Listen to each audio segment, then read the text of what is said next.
ఏశావు కుమారుడు. యాకోబు ఏశావు తెలుసుగా, ట్విన్స్ బ్రదర్స్. వీరిద్దరిలో ఉన్నటువంటి ఏశావు కొడుకే కోరహు, అతని పేరు కోరహు. ఇంకొక కోరహు ఎవరయ్యారంటే హెబ్రోను కుమారుడు కోరహు. ఇంకొక కోరహు ఎవరయ్యారంటే కహతీయులలో నుంచి వచ్చినటువంటి ఇస్హారు అనేటువంటి కుమారుడే, పుట్టినటువంటి కుమారుడే కోరహు. ఈ కోరహు గురించి ఈరోజు మనం జ్ఞాపకం చేసుకోబోతున్నాం. ఎందుకంటే కోరహు గురించి మీరు విని ఎక్కడైనా మాట్లాడుతున్నారనుకోండి, బైబిల్ గ్రంథంలో చాలామంది కోరహులు ఉన్నారు. ఏ కోరహమ్మ అని ఎవరైనా అడిగితే తెల్లమోకాలు అయితే మనకి. అందుకే అట్లా ఉండకూడదు. అయ్యా మేము విన్న కోరహు ఎవరయ్యానంటే లేవి వంశంలో నుంచి వచ్చినటువంటి కహతీల కుటుంబంలో నుంచి వచ్చినటువంటి కహతీ మున్ముడాలైనటువంటి ఇస్హారు అనేటువంటి కుమారుడే ఈ కోరహు అనేటువంటి స్పష్టమైనటువంటి అడ్రస్ మనకు ఉండాలి. సరే, ఈ విధంగా మనం ముందుకు వెళ్దాం. ఈ కోరహు చనిపోయాడు. చాలామంది చనిపోతారు. చనిపోలేకుండా ఉన్నటువంటి వాళ్ళు ఎవరు లేరు భూమి మీద. ఎంతటి మహానుభావుడైనా, ఎంతటి గొప్ప వ్యక్తి అయినా, అధికారి అయినా, రాజు అయినా, ఏ చక్రవర్తి అయినా ఏం చేయాలి? చనిపోవాల్సిందే. మరి ఈ కోరహు యొక్క చావు వెనుక కారణం నాకెందుకండి? చాలా గొప్ప వాళ్ళు చనిపోయారు కదా అని అంటే, ఈ కోరహు అందరిలాగా మామూలుగా మరణిస్తే మనకు అవసరం లేదు. దాదాపుగా మరణం అనేది చాలా మందికి ఎలా వస్తుందంటే కాయిలా పడినప్పుడు మరణం వస్తుంది. కాయిలా పట్టడం అంటే మంచాన్ని పడతాం. చాలామంది అంటారు మంచంలో పడ్డాడు వాడు అంటారు. అంటే ఏంటి? ఇక వాడు మంచానికే పరిమితం. 1, 2, 3 అన్నీ కూడా మంచానికే పరిమితం అన్నమాట. ఏది ఉండదు. ఇక అలా ఉండి మంచంలో నైసి చచ్చిపోతారు. ఇలా కాయిలా పడి చనిపోతారు. పండు వృద్ధాప్యంలో చనిపోతూ ఉంటారు. లేదా ఒక బ్రెయిన్ స్ట్రోక్, హార్ట్ స్ట్రోక్ వచ్చి చనిపోతూ ఉంటారు. లేదా ఒక యాక్సిడెంటల్గానో ఏదో ఒక ప్రమాదానికి వాళ్ళు గురై చనిపోతూ ఉంటారు. లేదా ఏదో ఒక కారణంతో మనస్తాపానికి గురయ్యి సూసైడ్ చేసుకోవటము, లేకపోతే ఇంకేదో కారణాలతోటి రకరకాలైనటువంటి కారణాలతో ఏదో విధంగా చనిపోతూ ఉంటారు. కానీ ఈ కోరహు యొక్క మరణం, ఈ చావు ఒక విచిత్రంగా కనిపిస్తూ ఉంటుంది, ఒక ప్రత్యేకంగా కనిపిస్తూ ఉంటుంది. ఎలాగనంటే ఇశ్రాయేలీల చరిత్ర పుటాలలో ఈ కోరహు మరణం రాయబడింది. ఈ కోరహు ఎలా చనిపోయాడో రాయబడింది. అంటే దావీదు ఎలా చనిపోయాడో మీరు ఎప్పుడైనా చదువుకున్నారా? ఎప్పుడైనా ఎవరైనా చెప్పారా? అంటే చెప్పలేదు. ఆయన వృద్ధాప్యంలో చనిపోయాడు. మోషే ఎలా చనిపోయాడు? ఆయన మామూలుగానే చనిపోయాడు. ఇస్సాకు ఎలా చనిపోయాడు? ఆయన మామూలుగానే చనిపోయాడు. ఇలా చాలామంది మరణాలు కూడా సహజంగానే ఉన్నాయి. కొంతమంది యుద్ధాల్లో చనిపోయారు, కొంతమంది వృద్ధాప్యంలో చనిపోయారు, కొంతమంది వారి వయస్సు వచ్చిన తర్వాత, కొంతమందిని ఏమో దేవుడు తీసుకుని వెళ్ళిపోయాడు ఇలా. కానీ ఈ కోరహు మాత్రము అలా చనిపోలేదు. ఇశ్రాయేలీల చరిత్ర పుటాలలో వ్రాయబడేటువంటి మరణాన్ని ఈ కోరహు అనుభవిస్తూ వచ్చాడు. చూద్దాం ఒకసారి, దాన్ని జ్ఞాపకం చేసుకొని ముందుకెళ్దాం. సంఖ్యాకాండము 16వ అధ్యాయం. సంఖ్యాకాండము 16వ అధ్యాయం 29 వచనం నుంచి చూద్దాం. మనుషులందరికీ మరణము మీరు సమస్త మనుష్యులకు కలుగునది.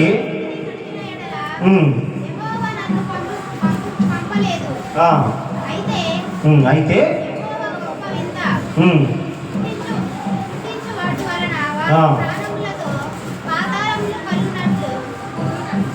సరే అమ్మ, నేను చదువుతానులేండి, మీరు వినండి ఒకసారి. నేను చదువుతాను 29 నుంచి నేను కొన్ని విషయాలు చదువుతాను, వినండి. ఈ మాటలు ఎవరితో మాట్లాడుతున్నారంటే మోషే, ప్రవక్త అయినటువంటి మోషే ఇశ్రాయేలీల సర్వ సమాజముతోనూ కోరహును అనుసరించినటువంటి 1450 మందితోనూ, ఇశ్రాయేలీల పెద్దలతోనూ, ఆ యొక్క సమాజానికి పెద్దలైనటువంటి వారు, సభకు పెద్దలైనటువంటి సభకులతోనూ ఆయన మాట్లాడుతున్నటువంటి మాట. ఎవరి మాటగా మాట్లాడుతున్నాడు అనంటే దేవుని పక్షముగా, దేవుని మాటగా వచ్చి ఆ యొక్క సమాజం ఎదుట మాట్లాడుతున్నటువంటి మాటలు. ఏం చెప్తున్నాడు, ఎవరి గురించి చెప్తున్నాడు అనంటే ఈ 29వ వచనంలో మనుషులందరికీ వచ్చు మరణము వంటి మరణము మీరు పొందిన ఎడల సమస్త మనుషులకు కలిగినదే వీరికి కలిగిన ఎడల యెహోవా నన్ను పంపలేదు. దేవుని నామానికి మహిమ కలుగును గాక. ఒకసారి గట్టిగా చెబుదామా? హల్లెలూయా. నేనే ఈరోజు ఏమి ఎక్స్పెక్ట్ చేశానంటే, దాదాపుగా ఎట్టాగో జగ్గేపేటలు మెసేజ్ మధ్యలో వస్తారు, ఉన్న విషయమే చెబుతున్నా. మీకు ఇంకో విషయం కూడా చెబుతా. అక్కడ అంతోనన్ను వచ్చింది. అక్కడ అంతోనన్నతో సూటిగానే ప్రశ్నించా, పేరు పెట్టే ప్రశ్నించా. ఎందుకంటే మొహమాటం అవసరం లేదు.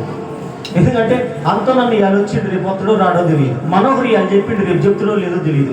చెప్పే అవకాశం నాకు రాకపోవచ్చు, వినే అవకాశం ఆయనకి రాకపోవచ్చు. అలాగే మీ విషయంలో కూడా మీకు కూడా ఆ అవకాశం రాకపోవచ్చు. అందుకే మీరు వచ్చినప్పుడే, మీరు చెప్పగలిగే అవకాశం ఉన్నప్పుడే చెప్పేయాలి, అంతే. ఎవరేదైనా అనుకొని మనోడు మంచోడు కాదన్నా పర్వాలే, ఈడేంద్ర ఇట్టాంటోడు అన్నా పర్వాలే, ఏదైనా కానీ ఉన్నది ఉన్నప్పుడే చెప్పేయాలి. ఎందుకు చెప్పేయాలంటే ఈ వాక్యంలో చెబుతాను. నేను చెబితే నా మాట చెప్పినట్టు అనమాట. నాకు ఏదో కక్షలు ఉన్నాయనో లేదా అసూయలు ఉన్నాయో మీరు అనుకుంటారు కదా. కనుక వాక్యంలో చెబుతాను. ఏంటంటే ఇక్కడ జరుగుతున్నటువంటి ఈ సందర్భంలో ఈ మోషే సమాజం ఎదుటికి వచ్చాడు. ఎంతమంది అయ్యా వాళ్ళు ఉన్నదంటే 1450 మంది ఉన్నారు. వాళ్ళు 1450 మందికి మోషే ఏం చెప్తున్నాడంటే, ఇదిగో మీకు ఒక సంగతి చెప్పబోతున్నాను. ఏంటి అనంటే, మరణాన్ని గురించి మాట చెప్పబోతున్నాను. యెహోవా నన్ను ఎందుకు పంపి ఉన్నాడో తెలుసా? నన్ను మామూలుగా అయితే పంపించేవాడు కాదు, వేరే విషయం అయితే నన్ను పంపించవలసిన అవసరం ఆయనకు లేదు. కానీ నేను ఎందుకు పంపించబడినానంటే, ఇగో మీరు పొందబోయేటువంటి మరణము అందరికీ కలిగేటువంటి సహజమైన మరణము కాదు. సహజమైన మరణం కాదు. మరి ఎట్లాంటి మరణం అయ్యా మాకు వచ్చేది? ఎట్లాంటి మరణం మేము అనుభవించబోతున్నాం అని అంటే, మీరు ఉన్నటువంటి చోట భూమి మిమ్మల్ని మింగివేయబడిపోతా ఉంది. భూమి మిమ్మల్ని మింగివేయనుంది. దేవుడు దీనిని ఆయన ఉద్దేశించి ఉన్నాడు. దేవుడు ఈ విధంగా మీ ఎడల తలంచి ఉన్నాడు అనేటువంటి విషయాన్ని మోషే గారు అలా ఆ మాటలు చెప్తా ఉంటుంటే ఆ మాటలు చెప్పడం ముగించాడట. ముగించిన వెంటనే ఏం జరిగిందో చూద్దాం ఇప్పుడు. అయితే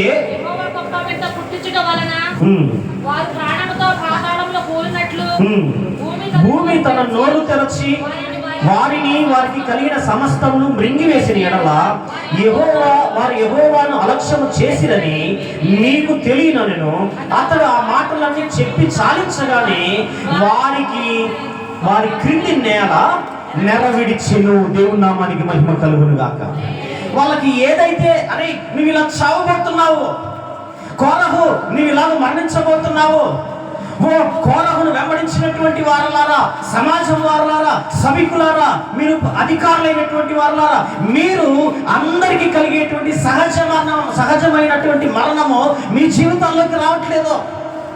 ఎటువంటి మరణం మీ మీదకి రాబోతుందో తెలుసా? ఎటువంటి మరణమో తెలుసా?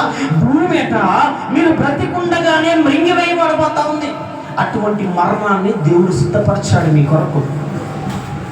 భూమి యొక్క పాతాళపు లోకములో మిమ్మల్ని ప్రాణములతోనే దింపాలనుకుంటున్నాడు దేవుడు. ఈ మరణాన్ని దేవుడు సిద్ధపరచాడు అని బ్రతికున్న వాళ్ళతో చెప్తున్నాడు. ఇప్పుడు మీరే కనుక మీ దగ్గరికి వచ్చి అరే నువ్వు ఎట్లాంటి సావబోతున్నావు తెలుసా అన్ననుకో, ముందు నన్ను అంటారు. అవునా కదా? ముందు ఏం చేస్తారు? ఇల్లు మా దగ్గరికి వచ్చి మా సావులు ఎత్తుతున్నాడు, మా బ్రతుకులు ఎత్తుతున్నాడు. అయ్యగారు అయితే ఏంటి, ఎవడైతే ఏంది మాకు కదా. మోషే వచ్చి ఈ మాటలే చెప్తున్నాడండి. సమాజం ఎదురుకు వచ్చి మీరు ఎలా చావబోతున్నారో తెలుసా, మీ బ్రతుకులు ఎలా మారబోతున్నాయో తెలుసా, మీ జీవితాలు ఎలా ముగిసిపోతున్నాయో తెలుసా అని 1450 మంది ఈ అహరోనును వెంబడించిన వాళ్ళు ఉన్నారన్నమాట. అంటే అహరోన్తో వచ్చిన వాళ్ళు ఉన్నారు. వాళ్ళందరికీ ఈ మాటలు చెప్తున్నాడు. వాళ్ళ మరణాన్ని గురించి వాళ్ళకే చెప్తున్నాడు. వాళ్ళకి కలగబోయే స్థితిని గురించి వాళ్ళకే చెప్తున్నాడు. ఏ స్థితి కలుగుతుందయా అని అంటే, భూమి మిమ్మల్ని బ్రతికుండగానే మింగివేయబోతుంది. ఇదేంటండి? ఇట్లాంటి సావు ఏంటండి? ఇట్లాంటి మరణం ఏంటండి? ఈ విధమైనటువంటి చావు ఎందుకు వచ్చిందండి? అటువంటి మరణం మీకు ఉంది అని చెప్తున్నాడు. ఈ మాటలు చెప్పటం ముగించాడట, అంతే. వెంటనే వారి క్రింద ఉన్నటువంటి భూమిట వారి నేల నెరవిడిచి వారు ప్రాణములతోనే ఉండగానే వారి కుటుంబములు వారికి కలిగినది యావత్తు కూడా అన్నీ కూడా ఆ భూమిలోకి దిగిపోయాయట. అలా దిగిపోయిన తర్వాత తిరిగి మరలా భూమికి అప్పబడిందట. ఎలాగుంది ఇది మరణం? వీళ్ళ మరణం ఎలాగుంది? యుద్ధంలో చచ్చిపోతే యుద్ధవీరులుగా ఉండేవాళ్ళు. ఎందుకు చాలాసార్లు ఫిలిస్తీన్లతో యుద్ధం చేసినప్పుడు ఒకసారి 3,000 మంది చనిపోయారు, ఒకసారి 30,000 మంది చనిపోయారు, ఒకసారి 16,000 మంది చనిపోయారు, ఒకసారి 4,000 మంది చనిపోయారు. ఈ విధంగా చాలామంది లక్షల కాల్వలాన్ని కోల్పోయారే. అలా చనిపోలేదు వీళ్ళు. ఎలా చనిపోయారనంటే వారి నిలబడినటువంటి నేల ఏదైతే ఉందో, ఆ ప్రాంతం ఏదైతే ఉందో అది రెండుగా అటుగా ఇటుగా వెళ్ళిపోయి మధ్యలో ఒక అగాధం ఏర్పడిందట. ఈ ఏర్పడినటువంటి అగాధంలో ఈ మనుషులందరూ అలా కూలిపోగానే, ఆ గుంపంతా అందులో పడిపోగానే మళ్ళా వచ్చి కప్పేసిందట. ఇది ఎంత విచిత్రంగా ఉండేది. ఈ మరణం వారికి వచ్చింది, ఈ చావు వాళ్ళకు వచ్చింది. ఎందుకంటే ఇటువంటి కిరాతకమైనటువంటి చావు, ఇంత భయంకరమైనటువంటి చావు ఎందుకు వచ్చింది? అప్పుడప్పుడు అంటారు, మనం ఎప్పుడైనా చావుకు పోయినాం అనుకోండి, కొంతమంది ఫోన్లు మాట్లాడుతూ ఉంటారు, ఎక్కడ సమాధి పెట్టి ఇక్కడ నిలబడి ఆగండి 5 నిమిషాలు ఆగండి, వాళ్ళు ఇక్కడ దాకా వచ్చారట. వాళ్ళు వస్తే చచ్చిపోయినప్పుడు మొహం చూడకపోతే అంటారు లేదా? మనం కూడా ఏం చేస్తాం? త్వరగా వెళ్ళిపోతాం. ఎందుకు? మనం బతకాల, ఇల్లు ఉడవాలా, ఇంటికి తాళం వేయాలా, వాడు బొంద పెట్టినా పర్వాలేదు, కానీ ఇక్కడ ఏం చేయాలా? మనం అన్నీ సక్రమంగా సర్దుకొని పోతాం, సాగుకైనా సరే కదా. మనకు అది అలవాటు పడిపోయిందంట. అలా మనం పోతూ ఫోన్లు చేస్తూ ఉంటాం. కనీసం మొహమన్నా చూపించరా అని అంటుంటాం. మన భావన కూడా అంతే. కనీసం చివరిలో మొహమన్నా చూడాలని సమాధిలో పెట్టి అక్కడ ఉన్న తర్వాత పెట్టి తలుపు తీయమంటారు. అప్పుడు వచ్చి కదా. అంటే ఏంటి? ఆ మొఖం చూడాలనేది ఒక తాపత్రయం. ఇక్కడ జరిగినటువంటి ఈ మరణంలో ముఖాలు కూడా లేవండి. ముఖ చిత్రాలు ఏమో చూడటానికి కంప్లీట్గా నేల మట్టుకు ప్రాణాలతో ఉండగానే, వారి శరీరంలో ప్రాణం ఉండగానే నేల మట్టుకు పాతాళంలోకి దిగిపోయారట. భూమి మరలా కప్పేసిందట. మన భాషలో చెప్పాలంటే సజీవ సమాధి. బతికుండగానే మట్టిలో పొడవటం అన్నమాట. అట్లాంటి సాగు దేవుడిచ్చాడు. బ్రతికుండగానే పూడ్చిపెట్టేశాడు దేవుడు. ప్రాణాలతో ఉండగానే, వారు సజీవులుగా ఉండగానే, వారి ఆత్మ దేహాన్ని విడిచిపెట్టక ముందే దేవుడు వారిని పాతాళంలోకి దించేసేశాడు. మరలా వచ్చి కప్పేసిందట. ఇదంతా సీన్ చూసి మిగల్చబడినటువంటి మరి కొంతమంది అట ఒకటే పరుగులు పెడతా ఉన్నారట. ఇలా పరుగులు పెడతాంటే ఏం చేశాడో తెలుసా? దేవుడు వారి మీద అగ్నిని కురిపించి తగలబెట్టేశాడు. సజీవ దహనం. బాగా వినాలి మీరు ఈ మాటలు ఇవ్వాలి. ఒకటి సజీవ సమాధి చేశాడు, రెండవది సజీవ దహనం చేశాడు. బతికుండగానే కాల్చేసాడండి. ఇప్పుడు చూసారు మీరు బతికుండగానే కాల్చినటువంటి వాళ్ళని? నేను ఇంత ఉంటాను, నేను నిక్కర్లు వేసుకొని, మా చిన్నమ్మ, సొంత చిన్నమ్మ, కిరోసిన్ లాంతర్లు ఉండేవి మా ఇంట్లో. అప్పుడు మా అమ్మమ్మ ఇంట్లో ఆ లాంతర్ ఎత్తి పట్టి ఇలా వచ్చేస్తే కిరోసిన్ అంతా వచ్చి ఇలా మీద పడిపోయింది. దాన్ని నెత్తి మీద కొట్టేసుకుంది కావాలని. అందరం చూస్తుంటే బుగ్గి అయిపోయింది రూమ్లో. అటువంటి సావులు. సజీవ దహనం. ఒకటి సజీవ సమాధి చేశాడు, సజీవ దహనం చేశాడు. పారిపోతా ఉన్నారట. గుండెలు ప్రాణాలు అరచేతిలో పట్టుకొని పరుగున ఈ నేల నెరవేర్చినటువంటి ఈ నేలకు దూరంగా పోదాం, ఈ మోషేకు దూరంగా పోదాం, దేవునికి దూరంగా పోదాం అని పరుగులు పెడతా ఉంటుంటే దేవుడు వెంటబడి మరి అగ్నిని కురిపించాడు వాళ్ళ మీద. అగ్ని చేత బతికుండగానే పరిగెత్తుతూనే అగ్నితో కాలుతా ఉన్నారు, నడుస్తూనే అగ్నితో కాలుతా ఉన్నారు, దాక్కుని అగ్నితో కాలుతా ఉన్నారు. ఎక్కడో వారు గొంగలి సాటిన మరుగున చేసుకున్నటువంటి వాళ్ళు కూడా అగ్ని వారి మీద పడి కాల్చబడతా ఉన్నారు. ఇట్లాంటి మరణం దేవుడు వారికి ఇచ్చాడు. ఈ సంగతి మోషే చెప్తున్నాడు. ఎప్పుడు మరణించలే, ఇంకప్పుడు వాళ్ళు మరణించకముందే మీకు సహజమైనటువంటి మరణం మీకు రావట్లేదు. ఎటువంటి మరణం వస్తుందో తెలుసా? మీరు ఈ విధంగా చావబోతున్నారని చెప్పగానే వెంటనే దేవుడు అమలు చేసేసాడు. దాన్ని ఏంటండి? ఎందుకండి దేవుడికి ఇంత కోపం? ఓ దెబ్బ కొట్టచ్చు కదా, ఒక అనారోగ్యాన్ని కలగజేయచ్చు కదా, ఒక కాలు చెయ్యి తీయచ్చు కదా. అప్పుడప్పుడు అంటుంటాం, మన మాట ఎవరైనా వినట్లేదు అనుకో, అది వాడి కాళ్ళు ఎరగొట్టరా, ఇంటి పట్టునే ఉంటాడు అంటారా లేదా? వాడి కాళ్ళు ఎరగొడితే ఏం చేస్తాడంటే ఇక బయటికి పోడట, ఇంటి పట్టునే ఉంటాడట. ఈ పిచ్చోడైనా బాధలేదు కానీ వాడిని నెత్తి వాళ్ళకి కొట్టండి రా, ఇంటి పట్టునే ఉంటాడు. ఒకటే ఊరికే తాగుడు తిరుగుతూ ఉన్నాడు. వాడి మైండ్ పైన బాగలేదు, ఇంట్లో ఉన్న బాగా మంచిదేనండి మేము చేస్తాం అనే వాళ్ళు కూడా ఉన్నారు. అంటే ఏంటి? దేవుడు ఎందుకంటే ఈ విధంగా ఆలోచిస్తున్నాడు? మనిషి కంటే కూడా అత్యంత దారుణంగా ఎందుకు దేవుడు వారిని శిక్షించాడు? అంత పెద్ద తప్పు ఏం చేశారు? అంత పెద్ద కారణం ఏముంది? అంత పెద్ద పాపం ఏమి? దేనికి ఒడిగట్టారు వాళ్ళు? ఆ విషయాన్ని ఈరోజు మనం తెలుసుకుంటే మన జీవితాలు చాలా మంచిది. ఈరోజు చూద్దాం, ముందుకు పోదాం. 16వ అధ్యాయం 1వ వచనం చూద్దాం.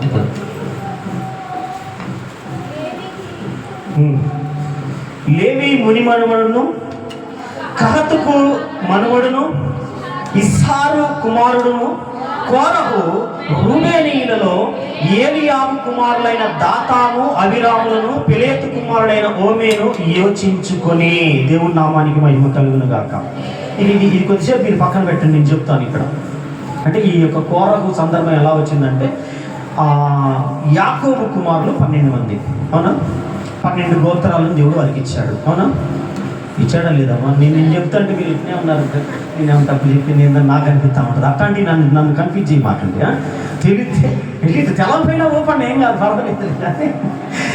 12 గోత్రాలను దేవుడు ఏర్పరిచాడు. ఈ 12 గోత్రాలలో ఒక గోత్రము లేవి గోత్రము. ఈ లేవి గోత్రానికి దేవుడు ఎటువంటి విధిని, ఎటువంటి నియమాలను నియమించాడనంటే, ఈ మందిరం యొక్క క్రమం ఏదైతే ఉందో, మందిర పరిచర్య ఏదైతే ఉందో, ప్రత్యక్షపు గుడారం ఏదైతే ఉందో, ఈ గుడారం అంతా కూడా, మందిరం అంతా కూడా, మందిరంలో జరిగే బలులు కానీ, ప్రత్యక్ష గుడారం కానీ, పరిశుద్ధ స్థలం కానీ, అతి పరిశుద్ధ స్థలం కానీ, లోపల ఉన్న నిబంధన మందస్సము కానీ, బలిపీఠము కానీ, బలిపీఠం మీద అర్పించేటువంటి ఆ బలి అర్పణలు కానీ ఏదైనా సరే ఈ లేవీలకు అప్పగించేశాడు. లేవీలకు అప్పగించాడు. అప్పుడప్పుడు నాకు అనిపిస్తూ ఉంటుంది, ఈ మందిరం పరిచర్య అంతా అమృతం గారు వాళ్ళకి ఇచ్చాడేమో దేవుడు అనిపిస్తూ ఉంటుంది.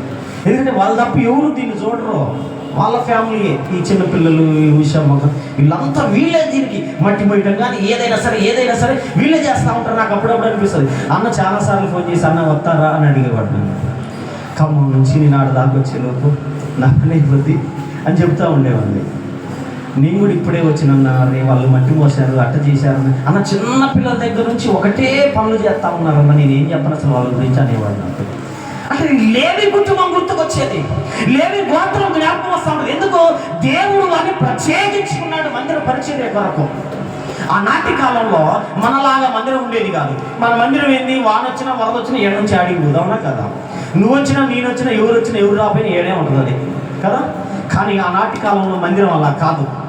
ఇశ్రాయేలీయులు ఐగుప్తు దేశం నుంచి బయటికి వచ్చిన తర్వాత పాలు తేనెలు ప్రవహించు కనాను దేశంలో ప్రయాణం అవుతున్నప్పుడు, ఈ ప్రయాణంలో ఇశ్రాయేలీయులు ఏ ప్రదేశంలోకి వెళ్తే ఆ ప్రదేశము నడుస్తున్నటువంటి మందిరంగా ఉండేది. గుడారాలను తీసుకొని వెళ్ళేవారు, ఒక దగ్గరికి వెళ్ళేవాళ్ళు. సీను అరణ్యంలోకి రాగానే అక్కడ బస చేసేవాళ్ళు, గుడారం వేసేవాళ్ళు, ప్రత్యక్ష గుడారం వేసేవాళ్ళు, మందసం పెట్టేవాళ్ళు. ఆ విధంగా దేవుడు అక్కడ వారి మధ్యలో ఉండేటువంటి వాడు. వీళ్ళంతా కూడా గుడారంకు వెలుపల కొంచెం దూరంగా వాళ్ళంతా కూడా మళ్ళా గుడారాలు వేసుకుని వాళ్ళు ఉండేవాళ్ళు. ఈ విధంగా ఏ ప్రదేశానికి వెళ్తే ఆ ప్రదేశము, ఈ మందిరాన్ని మళ్ళా సర్దుకోవటం, మళ్ళా పోవటం, మళ్ళా గుడారం వేయటం, మళ్ళా మందిరం వేయటం, మళ్ళా బలులు అర్పించటం, ఇవన్నీ వాళ్ళకి నార్మల్గా ఉండేదన్నమాట.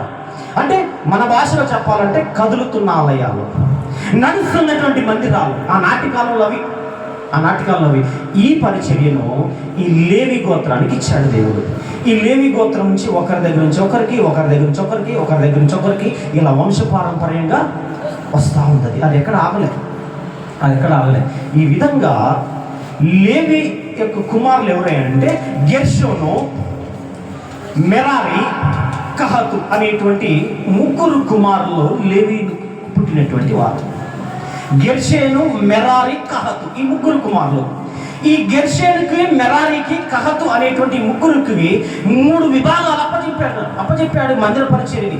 ఏం చేసేవాళ్ళయ్యా అనంటే, ఈ గెర్షోను అనేటువంటి వాళ్ళకు ఏ పని అనంటే గుడారపు తెరలో పరదాలు మోసే పని ఏమన్నదంటే గెర్షోను కుటుంబీకులది. వాళ్ళ తర్వాత వాళ్ళ పిల్లలు, వాళ్ళ తర్వాత వాళ్ళ పిల్లలు, ఎప్పుడు ఇక వాళ్ళే. ఏం చేయాలి? వీళ్ళ పని ఏంటి? గుడారపు యొక్క తెరలు ఏదైతే ఉన్నాయో, పరదాలు ఏవైతే ఉన్నాయో, ఇవన్నీ కూడా మోసే పని వాళ్ళది, గెర్షోను కుటుంబీకులది. ఇంకొక కుమారుడు మెరారి. ఈ మెరారి యొక్క కుటుంబం ఏం చేయాలనంటే, గుడారపు యొక్క స్తంభాలు, బరువైనటువంటి స్తంభాలు వస్తువులు ఏవైతే ఉన్నాయో మేకులు కొట్టడం కానీ తాళ్ళు బిగించడం కానీ ఈ పని అంతా ఎవరంటే మెరారీ కుటుంబీకులది. ఒక కొడుకేమో చుట్టూ, ఇప్పుడు ఇది ఉంది గుడారం ఉంది, దీని చుట్టూ ఏముంది, పరదా ఉందా, ఈ పరదా, ఈ పైన రేకులు కదా, అప్పుడు కాలంలో ఏంటి ఎత్తుకొని పోయేవి కాబట్టి అది గుడారమే. అది కూడా ఇప్పుడు ఆ గుడారాలు పెద్ద పెద్ద ఫంక్షన్లో టెంట్ లాగా వేస్తున్నారు, ఇట్లా అట్లాంటి గుడారాలు ఉండేవి అనమాట. ఇదంతా కూడా గెర్షోను కుటుంబీకులది. అయితే ఈ గుడారం నిలబట్టడానికి ఉపయోగించే బరువైన స్తంభాలు ఉంటాయే, ఈ స్తంభాల యొక్క పని బాధ్యత అంతా కూడా ఎవరిది? మెరారీ కుటుంబీకులది. ఈ స్తంభాలు వాళ్ళే మొయ్యాలి, ఈ స్తంభాలు వాళ్ళే కట్టుకోవాలి, ఆ స్తంభాలకు తాళ్ళు కట్టుకొని దాన్ని బిగేసే పని వాళ్ళదే, మేకులు కొట్టే పని వాళ్ళదే. ఇది మెరారీ కుటుంబం ఉంది. ఇక కహాతీ కుటుంబం ఉంది, కహాతీలు ఉన్నది. ఈ కహాతీలు ఏం చేయాలి అని అంటే, లోన ఉన్నటువంటి మందస్సం ఏదైతే ఉందో, బలిపీఠం ఏదైతే ఉందో, ఈ మందస్సాన్ని జాగ్రత్త పడటం, ఈ మందస్సాన్ని పరిశుద్ధంగా ఉంచటం, ఈ మందస్సాన్ని పరిశుభ్రంగా ఉంచటం, మందస్సము నడుస్తూ తీసుకెళ్లాలన్నప్పుడు వాళ్ళు భుజాల మీద మోయటం, ఇదంతా కూడా కహాతీయుల కుటుంబీకులది. కహాతీయుల కుటుంబీకులది. మందస్సం కానీ బలిపీఠం కానీ ఈ పని మాత్రం వీళ్ళది, ఆ పని వాళ్ళది, ఆ పని వాళ్ళది. ఇకపోతే ఈ కహాతీయుల కుటుంబంలోనే అమ్రాము అనేటువంటి మరొక వ్యక్తి ఉన్నాడు. ఈ అమ్రాము అనేటువంటి వ్యక్తికి పుట్టినటువంటి సంతానం ఎవరయ్యానంటే మోషే, అహరోను, మిర్యాము. ఈ ముగ్గురు సంతానం ఉన్నారు. ఈ మోషే ఏం చేసేవాడంటే నాయకత్వం వహించేవాడు, లీడర్షిప్ అంటే నడిపించడం వాళ్ళని, దేవుని యొక్క మాటలను దేవుని దగ్గర నుంచి తీసుకొని ప్రజలకు తెలియచేయటం ఈ యొక్క మోషే గారి పని. తర్వాత అహరోను ఉన్నాడు. అహరోను ఏం చేయాలంటే యాజకత్వం చేయాలంటే అయ్యగారి పని చేయాలి. యాజకుడు అంటే మన భాషలో అయ్యగారి పని అనమాట. వచ్చిన వాళ్ళకి ప్రార్థన చేయటం, ఎవరైనా బలి తెస్తే ఆ బలిని దేవుని యొక్క సన్నిధిలో అర్పించినటువంటి దాని నిమిత్తము మరలా వారికి దీవించటం, ఈ పని అహరోను చేయాలి. ఇక మిరియాముకు ఉన్నటువంటి పని కూడా మందిర పని. ఈ విధంగా యాజకత్వం పనేమో మోషే, అహరోను, మిరియాములకి ఇవ్వబడింది. ఇదే కుటుంబంలో నుంచి కహాతీల వంశం నుంచి వచ్చినటువంటి వారిలో ఉన్నటువంటి కోరహు అనేటువంటి అతనికేమో ఈ యొక్క మందస్సాన్ని మోసే పని ఇవ్వటం జరిగింది. అంటే ఎవరి పని వారిదే, ఎవరి పని వారిదే. ఈ పనిలో దేవుడు నియమిస్తే ఇలా కొంతకాలం సాగుతూ సంవత్సరాలు అయిపోయాక ఈ కోరహుకి ఒక ఆలోచన వచ్చింది. ఏంటి ఆలోచన అంటే, మన మీద పెత్తనం ఎవరు చేస్తున్నారు? మోషే చేస్తున్నాడు. మన మీద అధికారం ఎవరు చేస్తున్నాడు? అహరోను చేస్తున్నాడు. మోషే, అహరోను, మిరియాము వీళ్ళు మన పైన నాయకులుగా ఉన్నారు. వాళ్ళే పరిశుద్ధులా? వాళ్ళతోనే దేవుడు మాట్లాడతాడా? మనతో దేవుడు మాట్లాడ్డా? మనం పరిశుద్ధులం కాదా? మన దేవుడు యెహోవా కాదా? వాళ్ళు కలిగినటువంటి దేవుడిని ఈరోజు మనం కూడా ప్రార్థన చేయట్లేదా? వారికి మాత్రమే యాజకత్వమా? నాకెందుకు యాజకత్వం? నేను ఎందుకు యాజకత్వం చేయకూడదు? నాకు కూడా యాజకత్వం కావాలి, ఈ అధికారం నేను కూడా పొందాలి, నేను కూడా ఈ యొక్క యాజకత్వాన్ని జరిగించాలి అని ఒక యోచనను బయటపెట్టాడు, ఒక ఆలోచనను బయటపెట్టాడు. ఈ ఆలోచనని జరిగించడానికి చాలా మందిని పైన తీసుకొచ్చాడు. ఏం తెచ్చాడంటే వెళ్ళి వాళ్ళని ఇన్ఫ్లుయెన్స్ చేశాడు, తన వైపు తిప్పుకున్నాడు. అరే మీరందరూ చూస్తున్నారు కదా, ఎన్ని సంవత్సరాల నుంచి నేను ఈ పని చేయట్లే, మా తండ్రులు చేశారు, తండ్రులు చేశారు, ఇంకెంతకాలం చేయాలి మేము? ఎంతకాలం ఈ పరదాల సంగతి మేము చూడాలి? ఎంతకాలం ఈ మందసం సంగతి మేము చూడాలి? పద్దాలు ఇదేనా? ఇక మాకు అయ్యగారి స్థానం మాకు వద్దా? మాకు యాజకత్వం మాకు వద్దా? మాకు పైన ఉన్నటువంటి అధికారం మాకు వద్దా? మేము ఆజ్ఞాపించే అధికారం మాకు వద్దా? వాళ్ళకు మాత్రమే దేవుడా? మాకు దేవుడు కాదా? వాళ్ళతో మాత్రమే దేవుడు మాట్లాడతాడా? వాళ్ళు మాత్రమే ఆ పని కొరకు మేము ఈ పని చేయలేమా? మా చేత కదా అని చాలా మందిని ఇన్ఫ్లుయెన్స్, అంటే వాళ్ళ వైపు తిప్పుకొని వాళ్ళను కూడా కూడగట్టుకొని మోషే మీదకి వచ్చాడండి. మోషే మీదకి వచ్చారు, యెహోవాకు విరోధంగా వచ్చారు. ఇలా వచ్చి మోషేతో మాట్లాడుతున్నారు. ఏమనంటే ఒకసారి చదువుమాం, ఎందుకన్నాం 3వ వచనంలో, మోషే అహరోనులకు విరోధముగా పోగుపడి, మీతో మాకిక పని లేదు, ఈ సర్వ సమాజంలో ప్రతి వాడును పరిశుద్ధుడే, యెహోవా వారి మధ్య ఉన్నాడు, యెహోవా సంఘము మీద మిమ్మల్ని మీరు హెచ్చించుకొనుచున్నారనగా, మోషే ఆ మాటలు విని సాగిలపడి అటు తర్వాత అతడు కోరహుతోనూ సమాజంతోనూ ఇట్లా, నేను తన వాడు ఎవడో, పరిశుద్ధుడు ఎవడో, రేపు యెహోవా తెలియజేసి వారిని తన సన్నిధికి రానిచ్చును. ఆయన తను ఏర్పరచుకున్న వారిని తన యొద్దకు చేర్చుకొనును. ఇలాగ చేయుడి, కోరహు అతని సమస్త సమూహమైన మీరును ధూపార్తులను తీసుకొని వాటిలో అగ్ని ఉంచి రేపు యెహోవా సన్నిధిని వాటి మీద ధూపద్రవ్యము వేయుడి. దేవుని నామానికి మహిమ కలుగును గాక. ఇక్కడ ఏం చెప్పాడంటే, మోషే దగ్గరికి వచ్చారు, 250 మందిని పోగు చేసుకున్నాడు. ఒక్కడెళ్తే బలం ఉంటుందా? ఎక్కువ మంది వెళ్ళాలి. పోలీస్ స్టేషన్కి వెళ్ళినా, పంచాయతీకి వెళ్ళినా జనాలను బట్టి బలం ఉంటుంది. అవునా కదా? 20 మందిని వేసుకొని పోలీస్ స్టేషన్కి పో, ఏంటండి అని అంటారు. ఒక్కడే పో, రేటు అడగచ్చు అంటారు. ఉంటాయి, ఇట్లాంటివి ఉంటాయి. 20 మంది పోతే వాడిని ఏదన్నా అంటే ఆ 20 మంది లేస్తారని వాళ్ళు కూడా ఏంటంటే మర్యాద ఇస్తారు. ఒక్కడే పోతే ఆ ఎవరు రైట్ అసలు వాళ్ళ గురి అంటారు. అట్టుంటుంది అనమాట. ఎవరు ఇలా కోరహు ఏం చేశాడంటే 250 మందిని సపోర్టర్ని తీసుకొని తనకు దేవునికి మోషేకి విరోధంగా వీళ్ళని తీసుకొని పోయి ఆ మాట అంటున్నాడు. ఏమని? మీరు మాత్రమే పరిశుద్ధులా? మీరు మాత్రమే ఈ సమాజం అంతటి మీద అధికారం చూస్తారా? మీరు మాత్రమే మిమ్మల్ని మీరు హెచ్చించుకుంటారా? ఏం మాకు అధికారం లేదా? మేము పరిశుద్ధులం కాదా? మాకు ఈ దేవుడు కాదా అని మాట్లాడుతున్నప్పుడు మోషే ఆ మాటలు విని వారి ఎదుట సాగిలపడ్డాడట. తగ్గించుకున్నాడు. ఒక లీడరు, ఒక నాయకుడు తగ్గించుకొని చేతులెత్తి వారిని బతిమలాడుకుంటా ఉన్నాడు. మీరు ఎందుకు ఎలా చేస్తా ఉన్నారు? అయితే ఒక పని చేద్దాం. ఏం చేద్దామనంటే, అసలు పరిశుద్ధుడు ఎవడో, దేవుడు ఏర్పరచుకున్నవాడు ఎవడో, ఇదంతా కూడా దేవుడే చూసుకుంటాడు. నీది వద్దు, నాది వద్దు. దేవుని సన్నిధిలో తెలుసుకుందాం దీన్ని ఏందో. ఈ పంచాయతీ అంతా కూడా దేవుని ఎదుట పెడదాం. ఆయనే దీనికి తీర్పు తీరుస్తాడు. ఆయనే దీని గురించినటువంటి మాటలు మాట్లాడతాడు. కాబట్టి మీరు రేపు ఆ ప్రత్యక్షపు గుడారం దగ్గరికి మీరు రండి. మీరు కూడా ఎలా రావాలి అని అంటే, మీ యొక్క ధూపార్తులను తీసుకొని చేత పట్టుకొని దేవుని సన్నిధికి వచ్చి ఈ ధూపార్తులను ధూప ద్రవ్యం మీద పోయండి. ధూప ద్రవ్యం మీద దగ్గర పెట్టి పోయండి అని అంటున్నాడు. వేయండి అంటున్నాడు. ఇలా వేసినప్పుడు దేవుడు తెలియజేస్తాడు ఏమని? ఇక ఈ పర్సన్ నేను ఏర్పాటు చేసుకుంది, ఈయన్నే నేను ఎన్నుకుంది, ఇతనికి ఈ పని, ఇతనికి ఈ పని అని దేవుడు నిర్ణయిస్తాడు. నువ్వు గొప్ప, నేను గొప్ప అని తెలుసుకోవటం మన వంతు కాదు. ఇది దేవుడు నియమించిన పరిచర్య కాబట్టి, దేవుడు నియమించినటువంటి ఏర్పాటు కాబట్టి, దేవుడు ఏర్పాటు చేసుకునేటువంటి ఆయన నివాసం, ఆయన గుడారం కాబట్టి ఈ విషయంలో మనకు వాదోపవాదాలు ఉండకూడదు. ఇది ఆయన ఎదుట మనం తెలుసుకుందాము. రేపు ఈ విధంగా రండి అని చెప్తూ వచ్చాడంటే కిందకి చదువుదాం. ఇప్పుడు ఏం జరిగిందో కిందకి రాదు. మోషే ఆ మాట విని అమ్మ అది అయిపోయింది కదా, ముందుకు వైక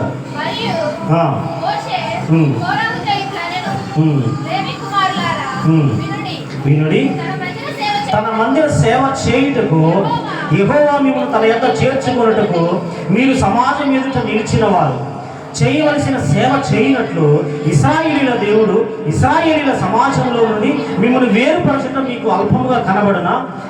ఆయన నిన్నును నీతో లేవీయులని గోత్రపు వారిని అందరినీ చేర్చుకోలేదు కదా. అయితే మీరు యాజకత్వము కూడా కోరుచున్నారో ఇందు నిమిత్తము నీవును నీ సమస్త సమాజమును యెహోవాకు విరోధముగా పోగై ఉన్నారు. అహరోను ఎవడు? అతనికి విరోధంగా మీరు సనగనేలా?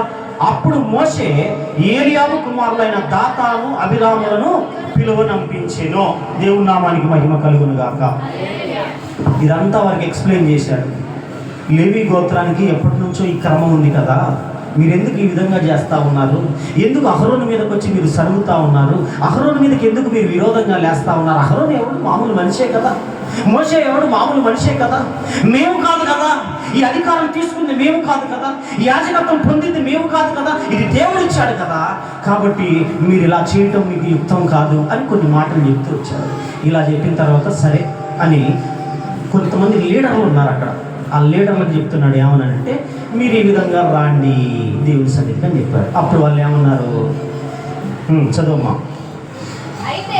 అయితే వారు మేము రాము, ఈ అరణ్యములో చంపవలెనని పాలు తేనెలు ప్రవహించు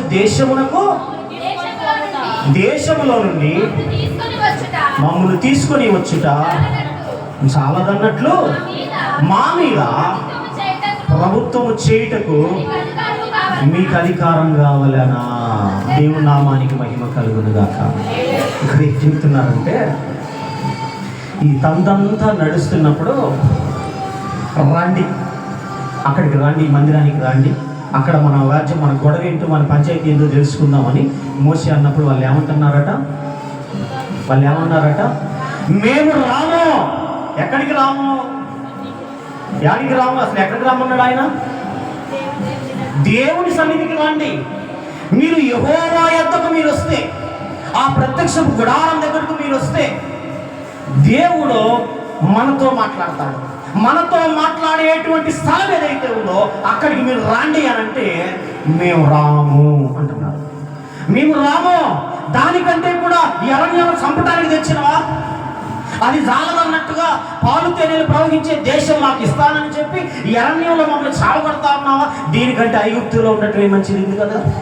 ఐగుప్తులో ఇటుకలు కాల్చుకొని బానిసలుగా బతకటమే మంచిగా అనిపించింది. ఇక్కడికి ఎందుకు తెచ్చావు మమ్మల్ని? మేము రాము, మాకు ఈ బతికే కావాలి అన్నట్టుగా వాళ్ళు మాట్లాడుతూ ఉన్నారండి. ఇది దేవునికి కోపం పుట్టించింది. ఎందుకు కోపం వచ్చింది ఇప్పుడు ఆయనకి? ఎందుకు కోపం వచ్చిందండి ఆయనకి? అమ్మా, ఎందుకు కోపం వచ్చింది ఆయనకి? పురుషులు చెబుతారేమో ఎందుకు కోపం వచ్చింది దేవునికి? కోపం అనేది వస్తే ఫస్ట్లోనే రావాలి. ఎప్పుడు రావాలి? విరోధంగా లేచినప్పుడే మోసేకి చెప్పాలి, అసలు నువ్వు వాళ్ళతో మాట్లాడద్దు, వాళ్ళని తీసేయాలనుకున్నాను అప్పుడే చెప్పాలి. చెప్పలే. సన్నిధికి రాని పిలువు మోసే, వాళ్ళని నా దగ్గరికి తీసుకొని రావాలని అన్నాడు. అంటే ఏంటి? సరిచేయాలనే మనస్సు దేవుంది. సరిచేయాలనే మనసు ఎందుకు? ఆయన దయాదాక్షిణ్య పూర్ణుడు, ఆయన పేరే అది. ఆయన దీర్ఘశాంతము గలవాడు, ఆయన పేరే అది, ఆయన నామం అది. మరి అటువంటి ఆయన ఎలా త్వరగా కోపిస్తాడు? అందుకే కోపడలేదు. నా సన్నిధికి తీసుకొని రా అన్నాడు. మోషేకి ఆలోచన కలిగజేశాడు.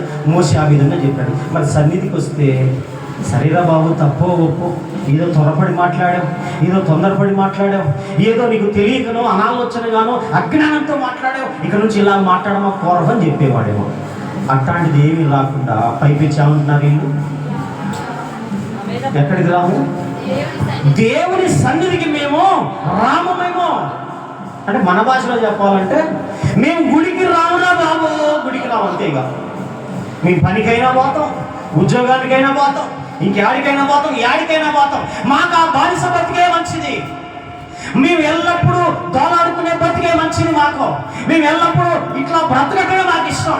ఈ పాలు తేనెలు మాకొద్దు, ఈ పరలోకం మాకొద్దు, ఆ పల్ల మాకొద్దు, ఆ దేవుని వాక్యం మాకొద్దు, దేవుని సంరక్షణ మాకొద్దు, దేవుని దీవెనలు మాకొద్దు, దేవుని ముఖ ప్రకాశత మాకొద్దు.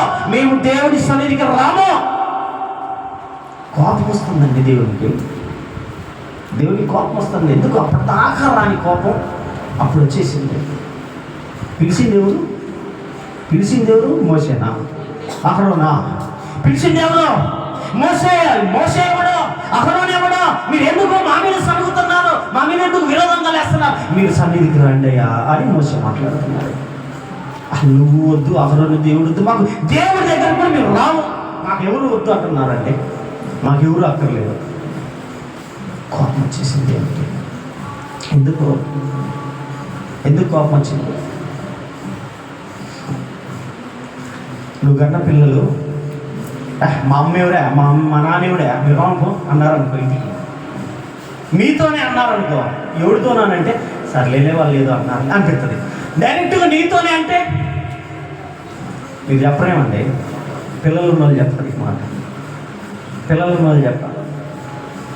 ఒక కొడుకు ఒక తండ్రిని పట్టుకోను, తల్లిని పట్టుకోను, నీవు నన్ను కన్నావా, నువ్వు నా తల్లివా, నువ్వు నా తండ్రివా, ఏవా నేను రానుకో అని అంటే కోపం వస్తుంది. అవ్వాలా?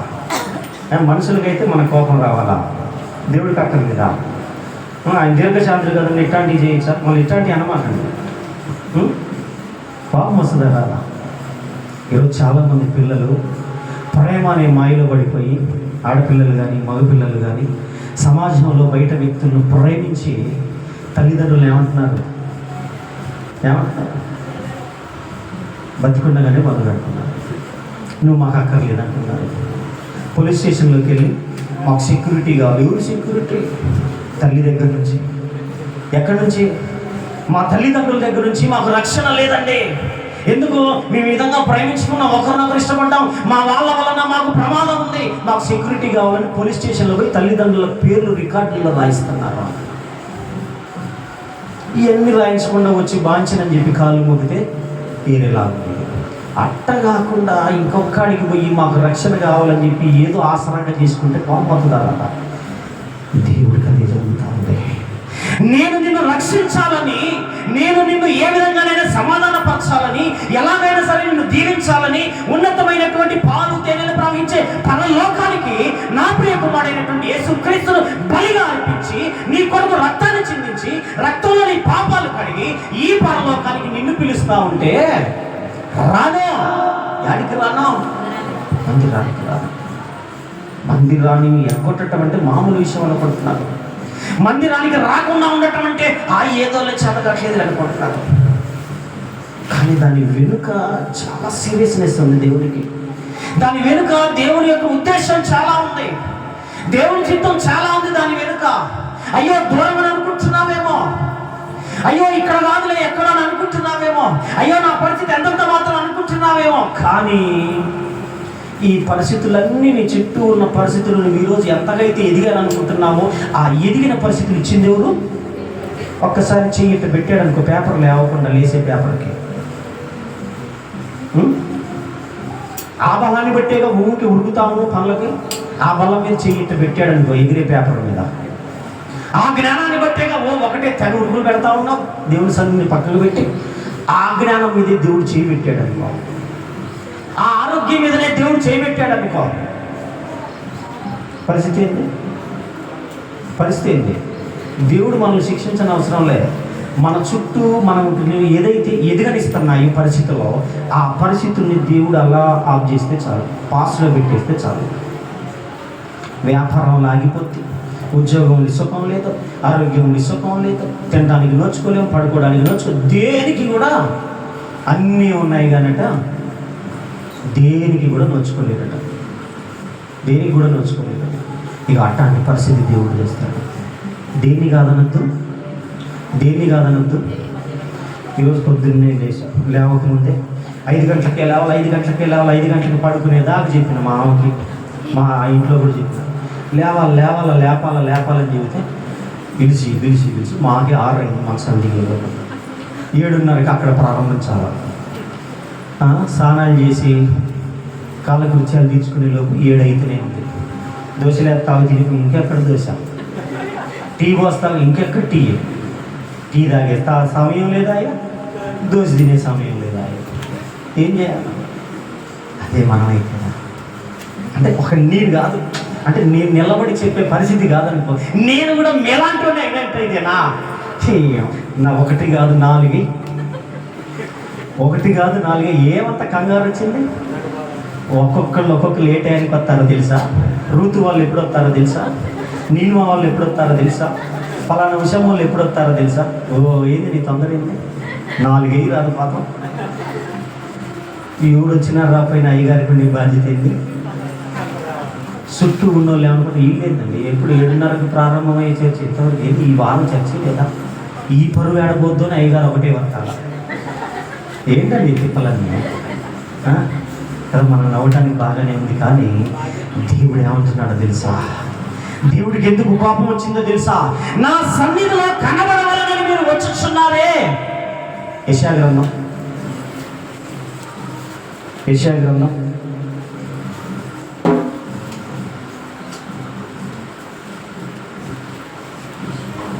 1వ అధ్యాయం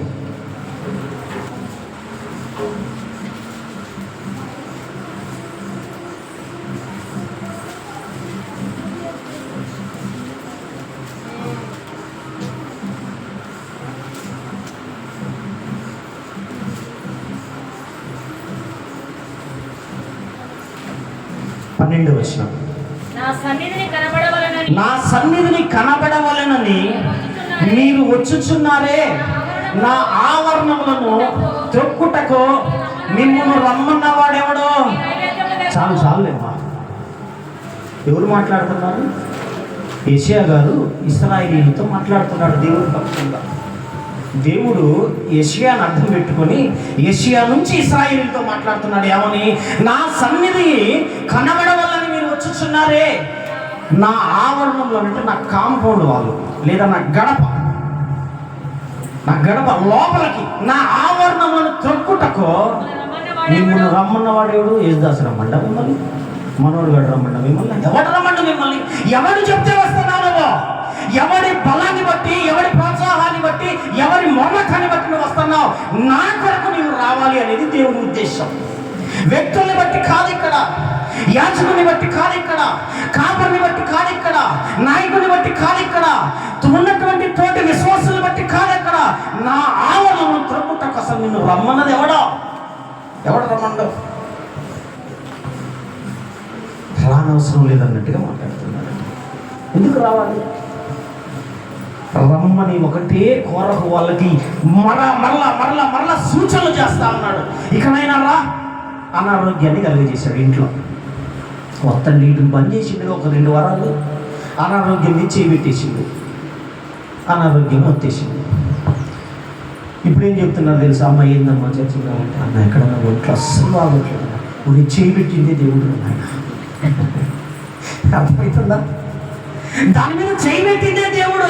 నువ్వు ఇప్పుడు దీన్నే సాకుగా దేవుడికి చెప్తే, అబ్బా వీడికి అనారోగ్యం పెట్టినా కూడా దీన్నే చూపిస్తుందంటే వీడికి ఇంకేం చేయాలా? గట్టిగా వస్తాను. ఇంకా ఆర్థిక పరమైన సమస్యల్ని కలిగించింది. వీడు మానేస్తాడు, వీడు రావట్లేదు, వీడికి ఆసక్తి లేదు, ఒక క్రమం లేదు. వాడు ఇష్టం వచ్చిన టైంలో వస్తాడు, కాలాన్ని వెల్లబుచ్చుకోవడానికి వస్తూ ఉండదు. ఏదో సమయాన్ని సద్వినియోగం చేసుకోకుండా ఏదో అనే ఒక టైం పాస్తో వచ్చేస్తా ఉన్నాడు. లేదా అమ్ము నేను వెళ్ళాను కదా బాప్తీసం ఇచ్చింది కానీ నేను బాగోపోతే అమ్ముకోదు, లేకపోతే నేను వెళ్ళాను కదా సంఘంలో విశ్వాసులు ఏందమ్మా రాలేదని అడుగుతారు అని చెప్పొస్తున్నారే కానీ సంతోషముతో ఆనందంతో దేవుని మహిమపరిచే విధంగా ఆయన సన్నిధికి రావట్లేదట. ఆర్థికమైన పరిస్థితిని కల్పించిండు దేవుడు. కల్పించిన తర్వాత ఏందమ్మా రాలేదంటే, చెప్పుకోకూడదు కాదన్నా అసలు డబ్బులు రాలేదు. మరి ఈ వారం అంతా తినకుండా ఉపాసం కొట్లో అప్పిస్తాడు. రావడానికి అప్పు దొరకదు, తినడానికి అప్పు దొరుకుద్ది, వాడుకోవడానికి అప్పు దొరుకుద్ది. కానీ అక్కడి నుంచి ఎక్కడికి రావడానికి, అబ్బా నా కుమార్తె నా మాట ఇన్నొచ్చిందని చెప్పి నిన్ను ఆశీర్వదించి ఎక్కువగా ఇస్తే ఏం చేస్తావు? నువ్వు ఆడబెట్టుకోవాలో తెలియదు మళ్ళీ నీకేగా. అట్లాంటి దీవెనలు వద్దంటున్నాం మనం ఈరోజు, అట్లాంటి ఆశీర్వాదాలు వద్దంటున్నాం ఈరోజు మనమే. అట్లాంటి అవకాశాలు వద్దు నాయన మాకు అంటున్నాం. మేము రామో, మాకు ఇలాగానే బాగానే ఉంది. ఇంతకు మునుపు మేము ఎలాగున్నామో, ఐగుప్తులో ఎలాగైతే మేము బతికామో, ఐగుప్తులో బానిసలుగా ఎలాగున్నామో ఆ బతికే బాగుంది. ఈ పాలు తేనెలు అని చెప్పి ఇక్కడ దాకా తెచ్చావు, అరణ్యంలో చంపటానికా? మోషేని అడుగుతా ఉంటే దేవుడు తట్టుకోలేకపోయాడు. దేవుడు తట్టుకోలేదు. ఉన్న పలంగా వాళ్ళు ఎక్కడైతే నిలబడ్డారో ఆ భూమిని, ఆ స్థలాన్నట అటుగా ఇటుగా విభజించాడట. కొన్ని అడుగుల దూరం అవతలకి యువతలకి జరిగిపోతే ఉన్న పలంగా కుప్పగూలిపోయారు. లోపల దేవుడు దాన్ని క్లోజ్ చేసేసాడు. ఒక్కసారి దేవుడు క్లోజ్ చేస్తే దాన్ని ఎవడు కూడా తీయడు.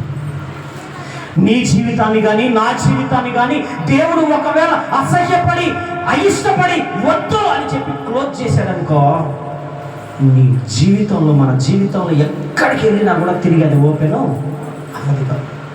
కాదు. అది ఏంటంటే బ్రతికున్నామన్న పేరు మాత్రమే తప్ప ఏమీ లేదు, దాంట్లో ఏమీ లేదు. ఇట్లాంటి పరిస్థితి ఆనాడు ఇశ్రాయేలుకు వచ్చింది. ఆ పరిస్థితి ఈరోజు సంఘానికి రాకూడదు. అటువంటి దుస్థితి సంఘ విశ్వాసాలకు కలగకూడదు. అందుకే దేవుడు మాట్లాడుతున్నమాట. ఒకవేళ నువ్వు ఏడన్నా దూరంగా ఉన్నావు, ఆదివారం వచ్చింది, ఏదో రాజమండ్రిలో హైదరాబాద్లో ఉన్నావు అనుకున్నటువంటి ఆగిపోయావు, లేదో పని మీద వెళ్ళావు. ఆ సమయంలో ఏదో ఒక మందిరానికి వెళ్ళి నీవు దేవునికి కృతజ్ఞత ఆస్తుతి ఆరాధన చేయి. ఆ క్రమం విడిచిపెట్టద్దు. పౌలు శీలను జైలు వేశారు, అది క్రమం పోయిందా? స్తుతించకుండా అది క్రమం అండి, అది క్రమం. ఈ టైం కాగానే ప్రార్థన చేయటం క్రమం.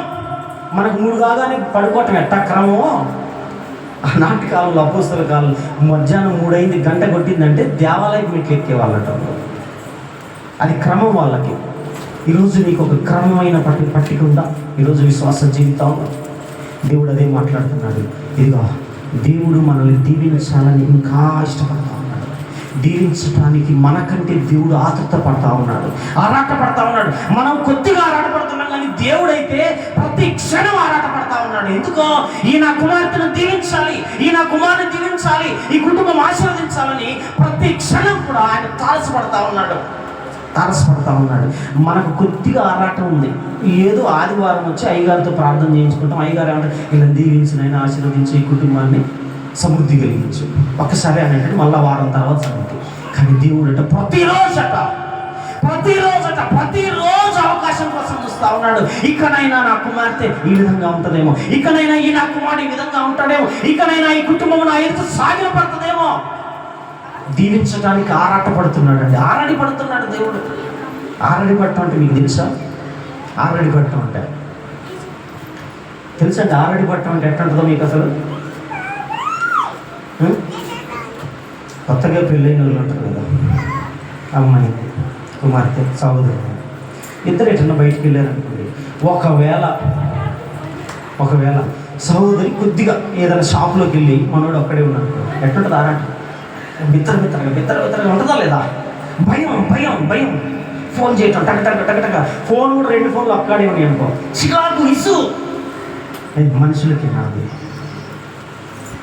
సృష్టింపబడిన మనుషులకేనా, సృష్టించిన దేవుడికి లేదా ఈ ప్రేమ, ఈ తాపత్రయము, ఈ ఆరాటము, ఈ ఆరాటపడటం దేవుడికి లేదా? నా కుమార్తె ఎంతకాలం ఇటువంటి బతకాలి, ఎంతకాలం ఈ స్థితిని అనుభవించాలి, ఎంతకాలం ఈ దిక్కుమాలిన దౌర్భాగ్యపు స్థితిలో ఇంకెంతకాలం విడుచుకుంటూ రావాలి, ఎంతకాలం ఇటువంటి బ్రతుకుని ఇంకా బ్రతుకుతూ రావాలి, సుఖం లేకుండా, శాంతి లేకుండా, నెమ్మది లేకుండా, సంతోషం లేకుండా ఇంకెంతకాలం తన కుటుంబాన్ని ఎత్తుకుంటూ మోసుకుంటూ రావాలి. దేవుడికి లేదనుకుంటున్నారు ఈ ఆరాటం? యాగడి దేవుడికి ఉందండి. కానీ అవకాశం మనం ఇవ్వట్లేదు. ఇవాళ అవకాశం కుటుంబంతో రావాలి. ఉదాహరణకు ఒక మాట చెబుతాను. రూతమ్మ ఇంటికి మనం వెళ్ళినప్పుడు ఈ కుమార్తెను కూడా తీసుకొని రాను. నన్ను అనుకున్న వాళ్ళే ముందే చెప్పారు, ఈ ఒక్కసారి నేను మీరు వద్దన్నా కూడా రానులే, కానీ నేను ఈ కుమార్తెను కూడా ప్రార్థన తీసుకొని రాను.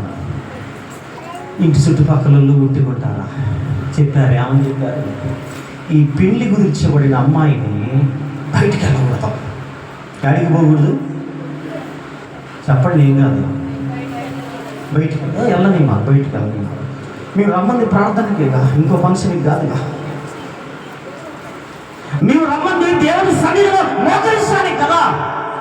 ఇంకేదో వేరే ఊరు రమ్మలే, ఏ కార్యక్రమానికి రమ్మలే, శుభకార్యానికో, చావుకో, తద్దినానికో, దేనికో రమ్మన్నది దేవుని కార్యక్రమానికి రావాలి. నొక్కేస్తే ఏం చేస్తుంది? మనం ఎంత, మన బతుకులు ఎంత, మన శక్తి ఎంత, మన ఆయుష్ ఎంత? దేవుడు నొక్కితే ఏం చేస్తావు? మళ్ళీ ఈ బిడ్డ కోసం ప్రార్థన చేయాలంటే ఇప్పుడు అయ్యగారు ఏం చేయాలి? సన్నిధిలో కనపడాలా లేదా? అయ్యగారు ఇప్పుడు నేనున్నానండి, ఇక్కడ ఉన్న వాళ్ళ గురించి ప్రార్థన చేస్తాను, లేని వాళ్ళ గురించి నాకేం తెలుసు? నాకు తెలియదు. అతనే దేవుడు కూడా తన సన్నిధిలో ఉన్న వాళ్ళ గురించి ఆయన దీవెనలు ఇవ్వగలుగుతాడు, కానీ రాని వాళ్ళకి దీవెనలు ఏమిస్తాడు? ఇస్తాడా లేదా? తీయలేడండి. అయ్యగారికి దగ్గరకు వచ్చినోడికి అయ్యగారు ఏం చేస్తాడు? ఎత్తి మీద ప్రార్థన పెట్టి దీవెన ఆశీర్వాదాన్ని ఇస్తాడు. దేవుడు కూడా అంతే. మీకు అర్థం కావట్లేదు? దేవుడు కూడా అంతే. అందుకే కుటుంబంలో ఏ ఒక్కరిని పోనీక, వాడు తాగుపోతాడే కానీ, తిరిగిపోతాడే కానీ, నీ కృష్ణ ఎంత దౌర్భాగ్యుడైనా సరే ఎట్ట చేసినా మందిరానికి ఎడచకరండి. దేవుడు మాట్లాడతాడు అంతే. మీరు కాదు, అది మీరు కాదు. ఎంత ఏ ఒక్కరిని ఉంచద్దు, ప్రమాదాలు వచ్చి ఉన్నాయి. ఏ ఒక్కరిని విడిచిపెట్టద్దు, రోజులు మంచిగా లేవో. దేవుడు చెప్తున్నాడు, ఇదిగో కోరకు మరణం వెనుక ఇది కారణం. నీ మరణం ఇట్లాంటిదై ఉండకూడదు. నీ మరణం నా కొరకైందై ఉండాలి. నీ కొరకు సిలువలో మరణించినటువంటి యేసుక్రీస్తుదై ఉండాలి నీ మరణం. కానీ కోరహు లాంటి నికృష్టమైనటువంటి మరణం నీకు ఉండకూడదు. ఇట్లాంటి మరణం నీకు ఉండకూడదు.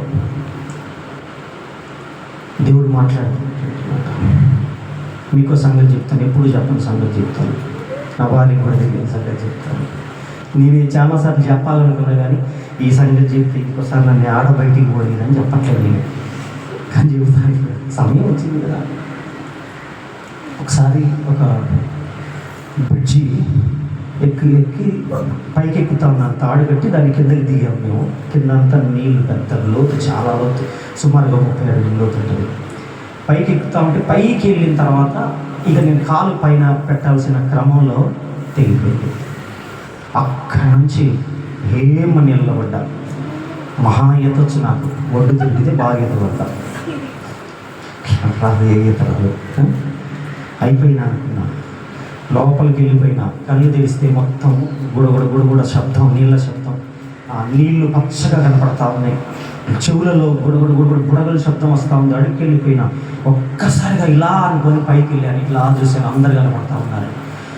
ఏం పట్టుకోవడానికి ఏమీ లేదు. అక్కడ ఒక చిన్న తాడు ఉంటే వెంటనే దాన్ని పట్టుకున్నాను. ఇక నాతో వచ్చిన వాళ్ళు అటుగా పోతున్న ఆటోని ఆఫ్ చేసి ఆ తాడు నాకు ఇసిరేసి ఆ తాడు నేను పట్టుకుంటే ఇట్లా గుంజుకొచ్చారనమాట. సుమారు ఒక 30 అడుగుల దూరం గుంజుకొచ్చారు. అక్కడ ఉంది ఒడ్డు. పడ్డది నడి మధ్యలో పడ్డాను నేను.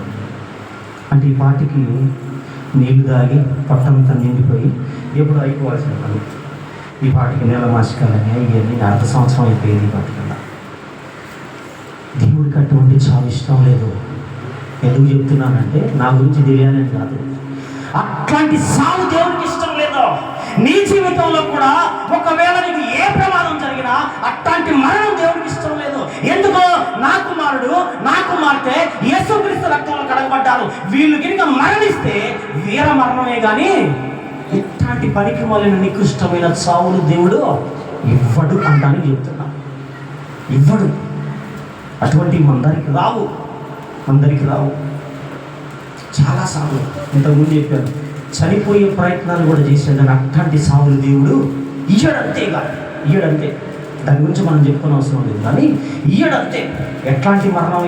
కోరహు లాంటిది కాదు, ఒక సొలొమోను లాంటిది కాదు, ఫలానా వాడి లాంటిది కాదు, ఒక హిజ్కియా లాంటి మరణం కాదు. ఎట్లాంటి మరణం అంటే వీర మరణం కావాలి. బ్రతికితే క్రీస్తే, చావైతే లాభం. ఇట్లాంటి మరణం కావాలి. అందుకే ఇట్లాంటి జీవితాన్ని దేవుడు మనకి ఇవ్వటానికి ఈ కోరహు గురించి మనతో మాట్లాడుతున్నాడు. కావాలా మరి? ఇప్పటికైనా మనకి కావాలా వద్దా? మనకి దేవుడి దీవెనలు కావాలా వద్దా? దేవుడి ఆశీర్వాదం కావాలా వద్దా? దేవుడు ఎలా దీవించాలనుకున్నాడో పాలు తేనెలు ప్రవహించే దేశం ఎమ్మటే ఇస్తాడనుకుంటున్నాడు. కోరహు నడిపిస్తూ ఉంటుంటే ఇంకెన్ని సంవత్సరాలు మేము నడవాలి, ఎన్ని సంవత్సరాలు మందసాన్ని మోయాలి, మా బ్రతుకులు ఏంటి, ఇంకెన్ని సంవత్సరాలు మేము తిరగాలి, ఎన్ని సంవత్సరాలు ఈ బస్సులు ఎక్కాలి, ఎన్ని సంవత్సరాలు దీన్ని మొయ్యాలనుకున్నారు. కానీ విసుగొచ్చి అడిగిన వెంటనే దేవుని సన్నిధికి రానప్పుడు దేవుడు తన కోపాన్ని వారి మీద చూపించేశాడండి. ఈరోజు ఇట్లాంటి పరిస్థితులు మన కుటుంబాలకు వద్దు. అందరం క్షేమంగా ఉందాం, అందరం ఆశీర్వాదం పొందుదాం, అందరూ క్షేమాభివృద్ధి నందుదాం. దేవుని నామానికి మహిమ కలుగునుగాక. ఆమేన్. ఓకే, ప్రార్థన. మన కానుకలు దేవునికి సమర్పించుకుందాం.